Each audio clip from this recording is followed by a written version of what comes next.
안녕하세요. 신넘버 제로의 세실리아입니다. 오늘 두 번째 에피소드인데요. 그동안 잘 지내셨나요?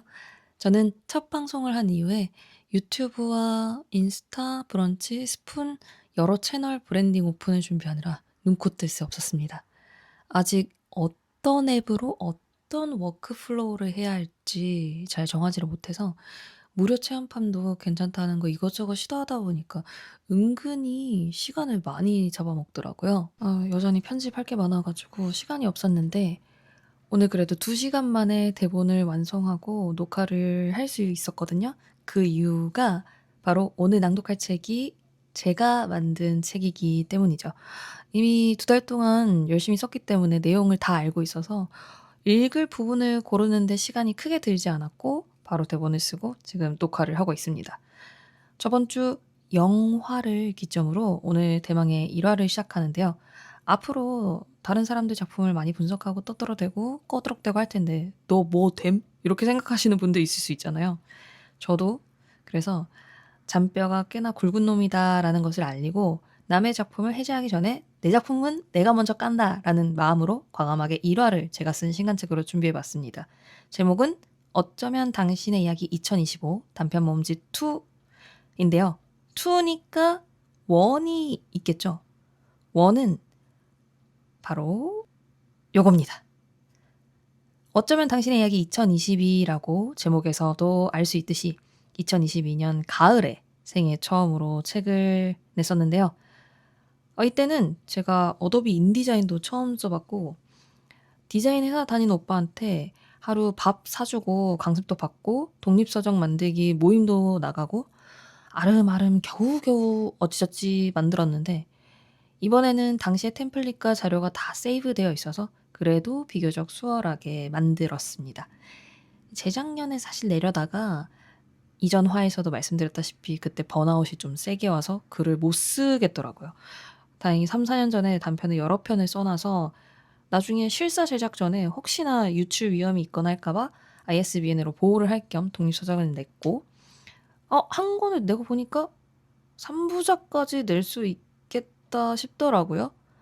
네, 그래서 원래는 2022, 2024, 2026 이렇게 쓰고 싶었는데 이 2022는 사실은 104페이지 정도밖에 안 돼요.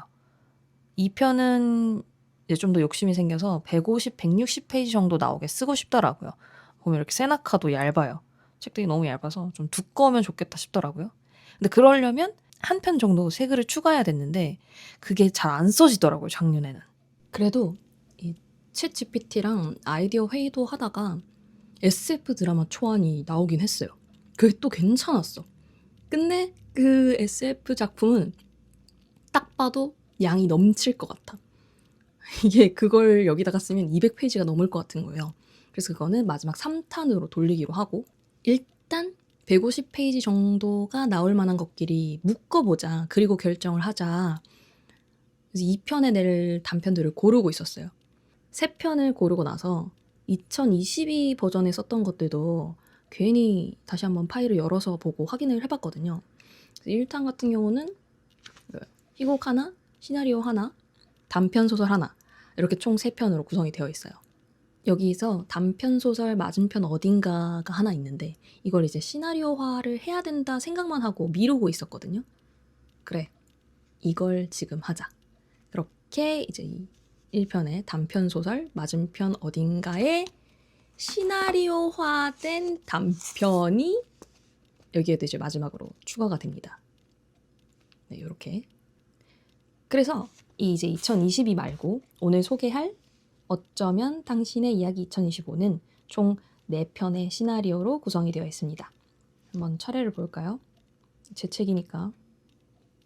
1편 새해에도 이상무, 2편 타임캡슐, 3편은 우리 무대에 올라갈 수는 있겠지, 4편은 아까 말씀드린 시나리오 버전 맞은편 어딘가 이렇게 총 4편이 실려 있고요.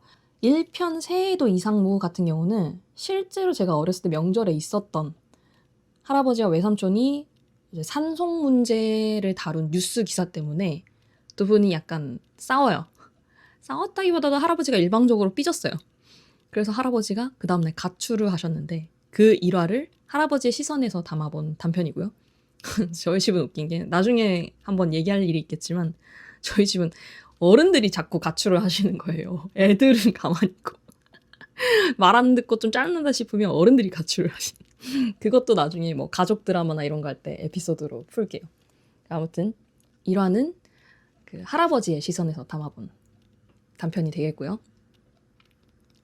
2편은 타임캡슐. 요게 이제 오늘 낭독할 에피소드입니다. 제목 그대로 졸업한 지 20년이 지난 후 타임캡슐을 찾기 위해 모교를 찾은 동창들의 하루를 다룬 내용이고요. 그 타임캡슐이에요. 우리 어렸을 때 땅에 묻었던 타임캡슐. 그리고 3편 우리 무대에 올라갈 수는 있겠지는 첫 작품 연출을 맡아 고군분투하는 허민윤, 그리고 그 속에 있는 빌런 배우들과의 사투극을 담고 있습니다. 제가 그동안 만났던 빌런들, 물론 픽션도 많이 가미해서 종류별로 총망라해서 등장을 하는데 그렇다고 막 엄청 고구마는 아니고요. 블랙 코미디처럼 그린 에피소드예요. 우당탕탕 연극팀. 4편 맞은편 어딘가는 데이트 폭행을 당하던 이웃 여자를 도와준 이후 편지로 서로 인사를 주고받다가 두 남녀가 썸까지 타게 되는 과정을 서정적으로 담고 있습니다. 저는 절대 전문 작가가 아니에요. 네, 전문 작가로 시작한 게 아니고 문창가를 나온 것도 아니어서 엄청난 필력의 소유자는 아닙니다. 절대로요. 그래도 제가 이때까지 만났던 멘토님들 께없어 저라는 사람은 스토리텔링에 강하고 전개 과정이 막힘이 없고 인물 설정과 심리적 관계가 아주 흥미롭다고 평을 주로 많이 해주셨는데요. 책을 읽은 지인들이나 뭐 판매 사이트에서 댓글 보면 읽기 좋고 진짜 본인도 비슷한 일을 겪어봤다고 많이들 해주셨어요. 그래서 1탄에서의 부족했던 점도 좀 채우고, 그 어도비도 그간의 깡패짓을 좀 내려놓고 한 달 구독하는 게 생겼더라고요. 처음 할 때는 얘네가 번역을 애매하게 해서 월간인 줄 알았더니 연간인 거예요. 이거 어도비 깡패짓은 겪어보신 분들 알 거예요. 계속 막 계속 쓰게 유도하고 막 해지 쉽지 않고 막 이런 거.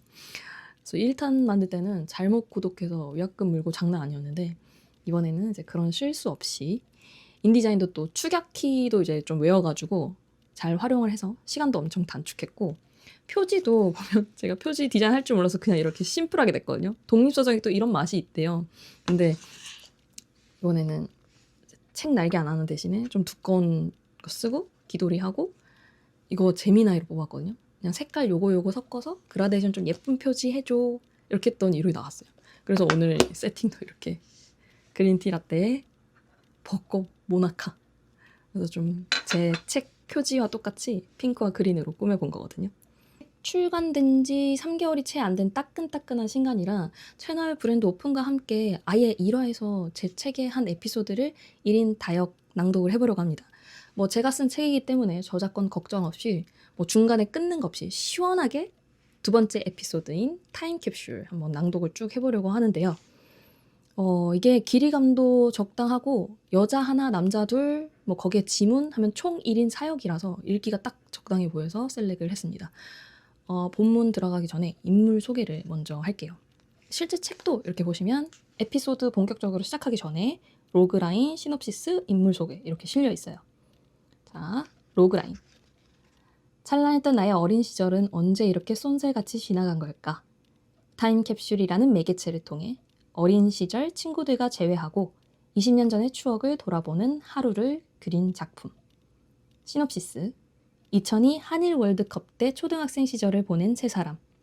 20년 뒤를 기약하며 밤중에 학교 나무 밑에 타임캡슐을 묻었다. 두 번의 결혼이 실패로 돌아간 마리는 문득 20년 전의 기억을 떠올려 한 명쯤은 오겠지 하는 마음으로 서울로 올라왔다. 어릴 적 살았던 동네는 20년 동안 크게 변한 게 없다. 그저 그런 인생을 살고 있다가 20년 전의 약속을 기억하고 예전에 다녔던 초등학교 앞에 모인 세 친구. 각자 어떤 인생을 살았는지는 알 수 없지만 함께했던 그 시절의 기억을 담고 있는 타임캡슐을 찾는다. 등장인물은 총 4명. 김마리, 이우영, 오유철, 신유리 이렇게 나와요. 김마리, 별명 떡볶이의 김마리. 학창시절 쌈딱이었음. 당차고 에너지 넘치던 유년 시절을 보내다가 부모님이 이혼한 뒤 지방에 내려가서 살았다. 큰 키에 눈에 띄는 외모로 연애를 꾸준히 하였고 결혼을 일찍 해서 2번이나 갔다 온 상태. 요즘 세상에 돌돌심까지도 괜찮다고 하지만 인생에 뭐가 되어 있는 게 없는 상태에서 사랑마저도 전부 놓쳤다는 패배의식에 사로잡혀 있다. 조울증 증상도 있어서 한껏 업돼서 이리저리 움직이다가 기분이 확 다운되기도 한다. 이유영. 지금까지 이사를 가지 않은 채 모교인 초등학교 주변에서 계속 살고 있다. 어린 시절에 마리를 좋아했다. 수다스러운 성격에 남녀노소 구분 없이 먼저 다가가 너스레를 잘 떠는 타입이다. 어릴 때도 여자아이들이 무리지어 노는데도 잘 끼어 놀고 섬세한 성격에 여자아이들이 영희라고 많이 놀렸다. 타임캡슐 묻은 걸 잊고 지내다가 어느새 20년이 지났다는 걸 새해가 돼서 알아채고 은근히 누군가는 오지 않을까 기대를 하고 있다. 이제 3번째 등장하는 친구는 오유철. 어릴 때부터 엉뚱한 성격의 소유자. 덩치도 크고 조용하고 무뚝뚝해 보이지만 세심한 성격에 반전 매력이 있다. 어릴 때도 친구들이 싸우면 가만히 있다가 교통정리 역할을 톡톡히 해냈다. 오늘도 오지 않을 줄 알았는데 삽을 들고 구원투수처럼 등장한다. 그리고 마지막 신유리는 정보 안 알려줌. 배경과 등장인물 설명은 여기까지 하고 이제 바로 본문 낭독 들어가도록 하겠습니다. 자, 그럼 지금부터 타임캡슐을 타고 마리, 우영, 유철, 유리의 어린 시절로 함께 떠나볼까요? Leemos juntos.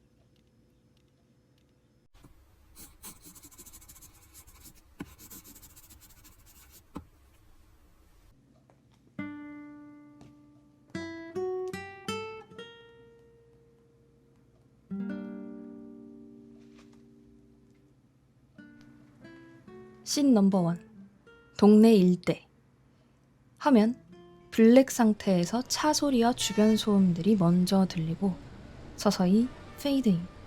주변에 고층 아파트가 즐비한 가운데 증축된 지 오래되어 보이는 빌라와 층수가 상대적으로 낮은 아파트들이 늘어선 동네가 보인다. 지하철에서 꽤 걸어와야 보이는 동네 초입부와 큰 길가. 그리고 길가 바로 옆에 30년 이상은 되어 보이는 초등학교가 있고 학교 옆에 역시 오래된 분식집과 문구점이 있다. 초등학교 정문 쪽을 오래 비추고 있다가 갑자기 어떤 여성이 누군가를 부르는 소리가 정적을 깬다. 씬 넘버 2. 골목길 어딘가. 영희야! 빌라 사이를 돌아다니면서 무턱대고 누군가를 찾고 있는 마리. 동네를 크게 돌아다니지는 않고 한 골목을 오르락 내리락 하면서 우영이의 이름과 별명을 외치고 있다. 아씨 여기 맞는데. 영희야! 야 이우영!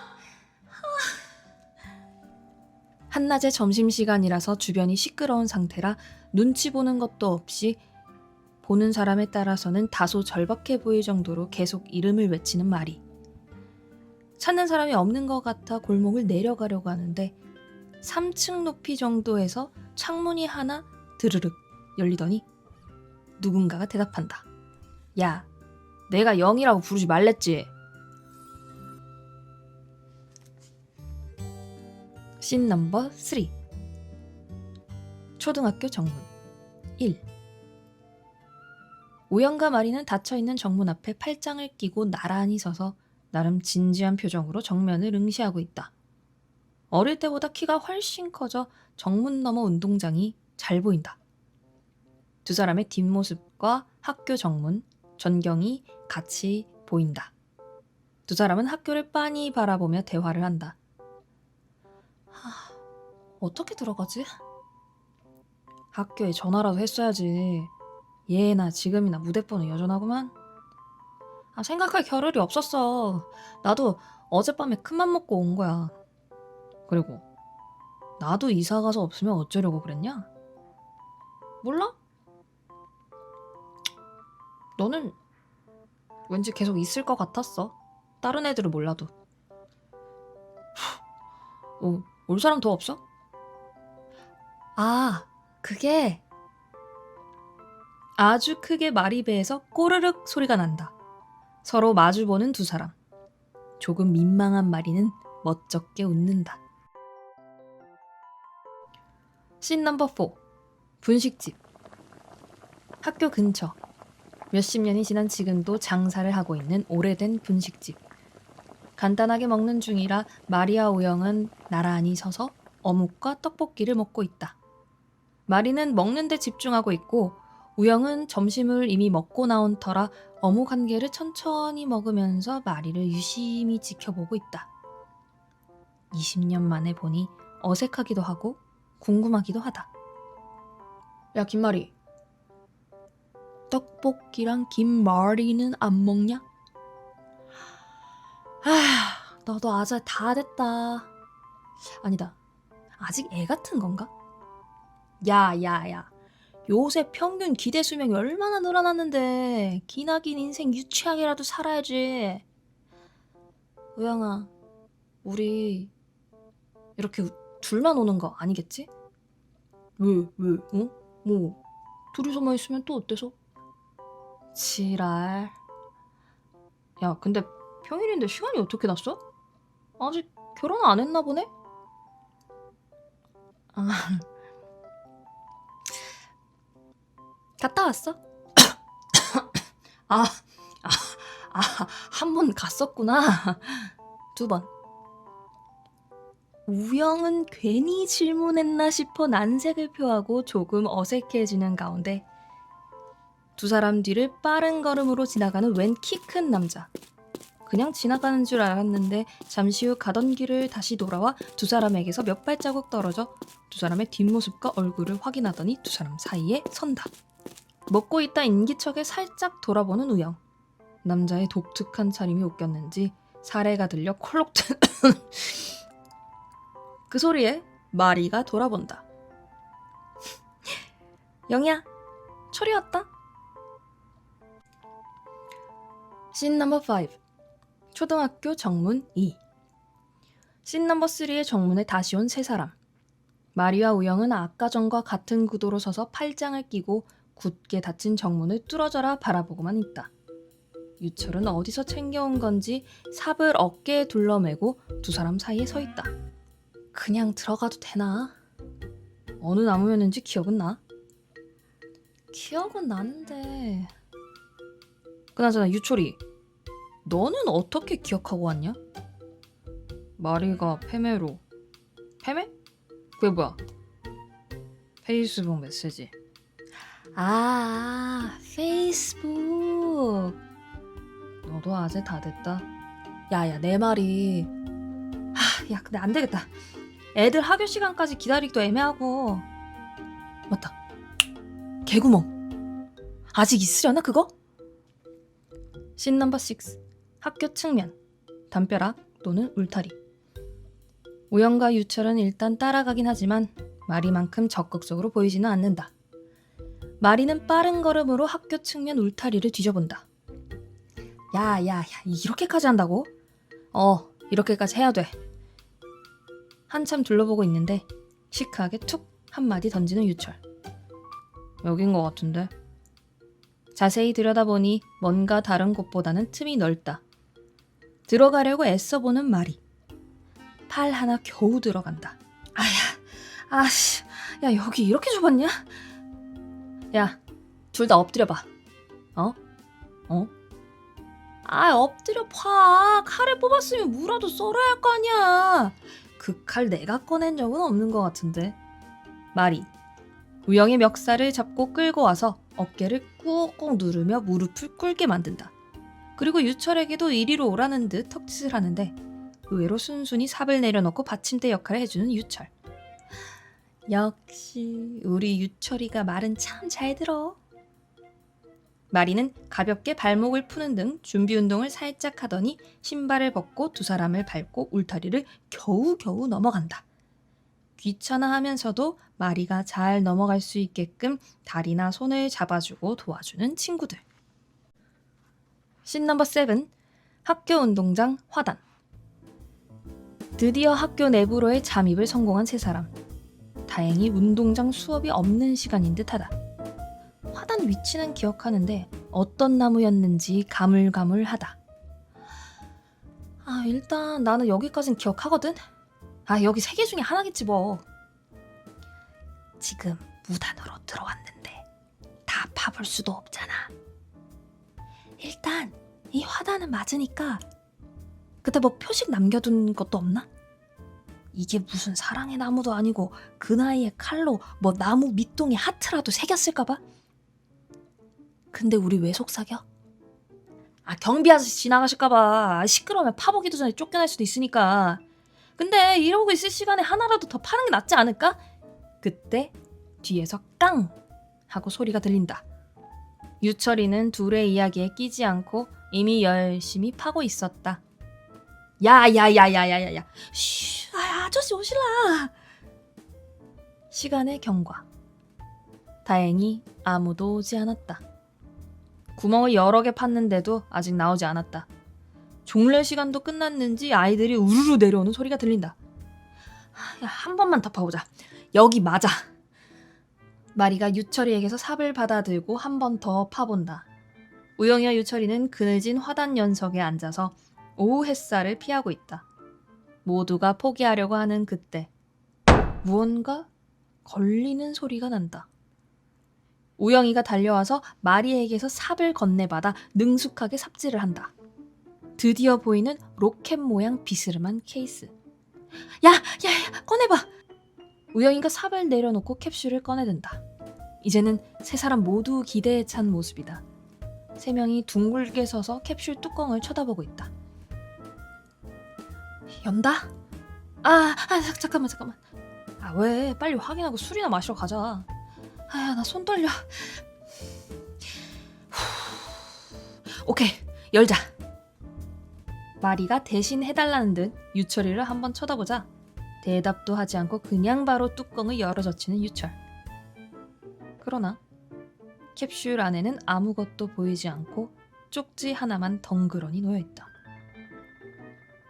이게 뭐야? 씬 넘버 8. 동네 일대. 쪽지와 휴대폰 길찾기 화면을 번갈아가며 골목길을 내려가는 세 사람. 쪽지 안에는 어떤 주소가 적혀 있었고 주소를 찾아가는 중이다. 근데 여기 되게 익숙한데? 누가 이 골목에 살았더라? 나도 이제 조금 기억이 나는데 타임캡슐 묻을 때 유리인가 걔도 있지 않았냐? 맞아, 신유리. 걔네 집 여기였어. 오유철이 네가 그런 것도 다 기억하고? 내가 유리 좋아해서 집에 자주 데려다 줬었어. 주소에 적힌 집 앞에 도착한 세 사람. 오래되어 보이는 3층 주택집이다. 그때 살던 사람들이 아직도 살고 있는지 아니면 일단 사람이 사는 집인지에 대한 확신도 없다. 여전히 쭈뼛대는 두 남자를 뒤로하고 망설임 없이 초인종을 누르는 마리. 그런데 초인종이 소리가 나지 않는다. 대문도 마구 두드려보는 마리. 안녕하세요. 저기요. 초인종이 고장난 것 같은데 제가 누굴 찾고 있거든요. 오늘 되게 멀리서 왔는데 누구라도 계시면 좀 나와주실래요? 예? 마리야, 그냥... 야! 지금까지 한 거 안 아까워? 저기요! 신유리 씨 집 아니에요? 우영과 마리. 또 약간의 실랑이를 벌이며 투닥투닥대고 유철은 심드렁하게 싸움을 관전하고 있다. 이윽고 대문의 쪽문 열리는 소리가 들린다. 씬 넘버 9. 추모공원. 추모공원의 전경과 다른 방문객들이 보인다. 이어서 추모공원 언덕을 올라가는 세 사람도 보인다. 세 사람은 실내 납골당 안으로 들어와서 유리의 이름을 더듬더듬 찾는다. 처음 온 곳이라 흩어져서 찾아보는 세 사람. 유철이 유리 이름을 발견하고 조용히 두 사람을 부른다. 여기! 마리와 우영이 가서 신유리 이름이 적힌 납골당 칸을 보면 납골함 옆에 아까 봤던 캡슐과 똑같은 것이 놓여있다. 키가 큰 유철이 캡슐로 손을 뻗어 조심스레 꺼낸다.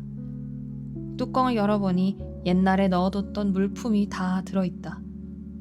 20년 후에 추억하려고 각자 넣어뒀던 예전에 유행하던 60 다이어리, 다마고치 등과 함께 쪽지가 몇 개 들어있다. 서로에게 쓴 롤링페이퍼도 있고 자기 자신에게 쓴 쪽지도 있었다. 각자의 이름이 적힌 걸 하나씩 꺼내본다. 그리고 마리는 유리의 편지를 먼저 뜯어 읽어본다. 예전 추억의 아이템들을 뒤적이는 데 집중하는 유철과 우영. 유리의 편지를 한참 들여다보는 마리의 모습이 대조된다. 유리가 뭐라고 썼는지는 비치지 않지만 편지를 읽던 마리가 갑자기 풀썩 주저앉아 조용히 흐느낀다. 두 남자는 주저앉은 마리를 발견하고 조금 놀라긴 하지만 몇십 년이 흐른 지금 살면서 한 번씩은 느껴본 감정이라 짐짓 공감하며 마리 양옆에 똑같이 풀썩 주저앉아 재촉하지 않고 알아서 진정될 때까지 기다려준다. 이윽고 조금 진정된 마리가 기다려준 두 사람에게 고맙다는 듯 은은한 미소를 보인다. 유리 편지 내가 가져가도 돼? 그건 상관없는데 우리도 읽어보긴 해야 될 거 아니야. 그니까 내놔, 혼자만 읽지 말고. 우영이 편지를 낚아채고 유철은 캡슐을 마리에게 안겨준 뒤 우영과 유철 두 사람이 딱 붙어서 유리의 편지를 읽는다. 마리도 이제야 자기가 넣었던 추억의 물건들을 살펴보면서 피식피식 웃는다. 셋이서 약간의 잡담을 나누면서 서서히 페이드 아웃. 씬 넘버 10. 동네 일대. 어느덧 해가 뉘엿뉘엿 넘어가는 시간. 다시 동네로 돌아온 세 사람. 골목길에서 어릴 때처럼 마냥 뛰어다니기도 하고 다 큰 어른 셋이서 문방구 앞 오락기기 또는 인형 뽑기를 정말 열심히 집중하면서 놀고 있다. 몸만 커지고 여전히 유치하게 노는 세 사람. 이들이 동심으로 돌아간 것 마냥 노는 뒷모습이 보이고 가게 전경, 골목길, 그리고 동네 전체로 점점 시점이 넓어지면서 장면 사이에 보이스오버가 들어간다. 첫 장면에 동네 풀샷으로 돌아올 때까지 보이스오버가 이어진다. 야, 우리 가끔 이렇게 보자. 좋지. 파마? 뭐 그것도 다 불러줘. 패매. 야, 벌써부터 이름도 기억 못하냐? SNS 좀 하면서 살아. 가끔 만나서 이렇게 유치하게 놀고 맛있는 거 같이 먹고 기억하고 살자 우리. 그래.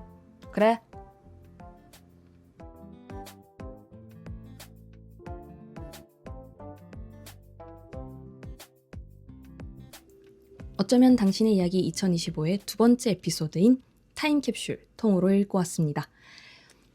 질문까지 해서 1인 사역을 하다 보니까 저거 목소리가 뒤집어질 뻔했네요. 마리는 제일 높은 소리, 로코 여주 느낌, 우영이는 중간 톤, 유철이는 베이스 톤으로 잡았는데 인물 구분이 잘 됐는지 모르겠습니다. 제자 후기를 잠깐 토크 해볼까 하는데요. 사실 제자 후기는 이렇게 라이터스 노트라고 해서 매 에피소드마다 끝나면 이렇게 있어요. 핑크색으로. 본문은 녹색, 라이터스 노트는 핑크색으로 이렇게 되어 있습니다. 작가 노트 안에 후일담이 충분히 들어있어서 시나리오 단편 모음집뿐만 아니라 에세이로서도 충분히 즐기실 수 있습니다.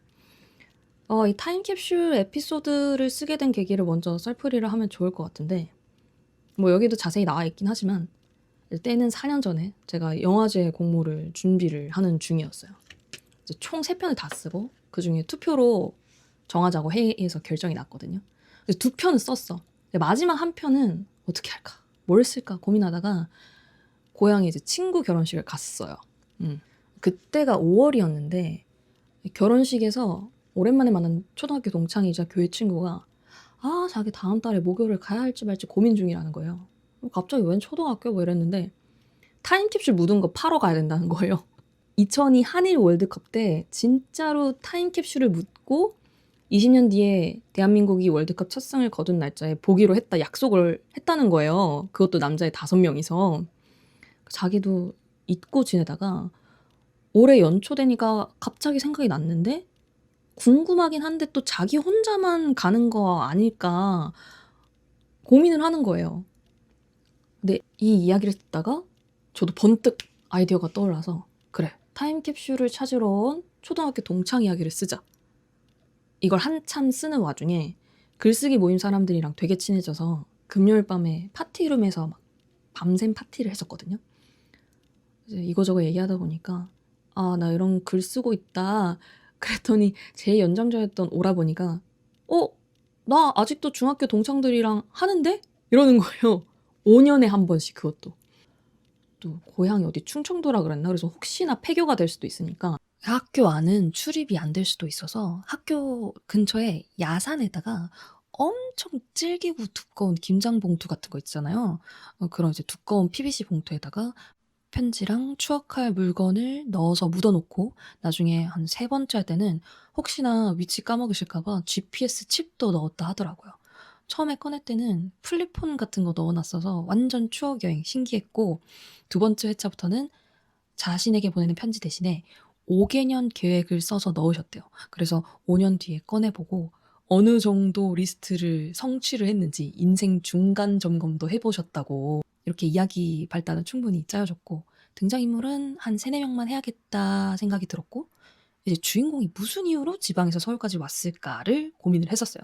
처음에는 기차 타고 오는 것부터 그렸는데 너무 잔잔한 거야.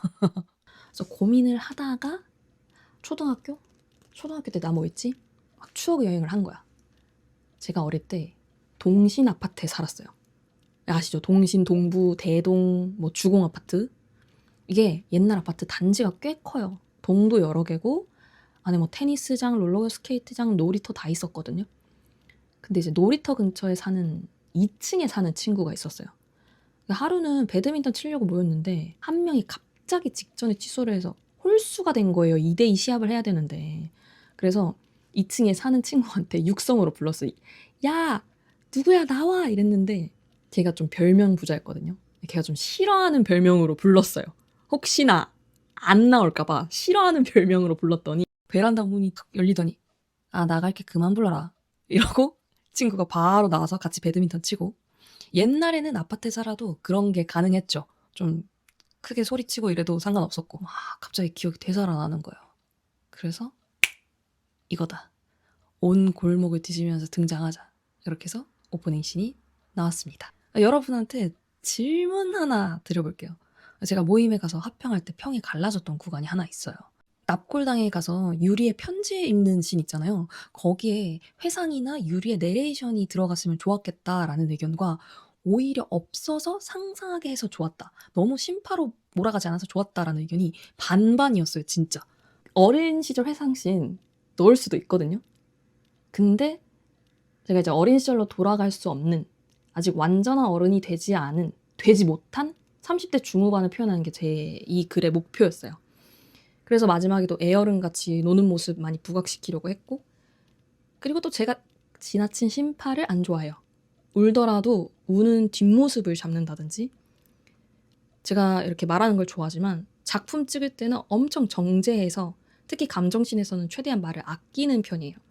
이게 메소드 책에도 다 나와 있는데 원래 슬픔이나 억울함 이런 거는 말을 안 하면 안 할수록 참으면 참을수록 더 커지거든요. 근데 대신에 만약에 이걸 제작을 하게 되면 배우들한테 이 부분을 과제로 내주려고요. 편지에 과연 유리가 뭐라고 썼을까요? 이 부분을 마음껏 상상해보시오. 어른이 될 수 없었던 유리의 시각에서 본인은 그 자리에 없겠지만 20년 뒤에 이 타임캡슐을 찾으러 오는 사람이 있기를 나는 그 자리에 없겠지만 나를 기억해주는 사람이 있기를 바라는 그 마음 자체가 되게 슬프지 않을까요? 근데 그 내용이 너무 자세하게 나오면 말로 풀어져 있으면 반감되는 거죠. 그 분위기가. 그래서 이 장면은 눈물과 죽음이 같이 놓여서 충분히 심파 요소가 있긴 하지만 영상으로 담아낼 때 최대한 담담하게 담아내는 게 중요하지 않을까 싶네요. 자, 이제 슬 마무리를 해야겠네요. 오늘 에피소드와 낭독한 게 재밌으셨다면 영상이 끝난 후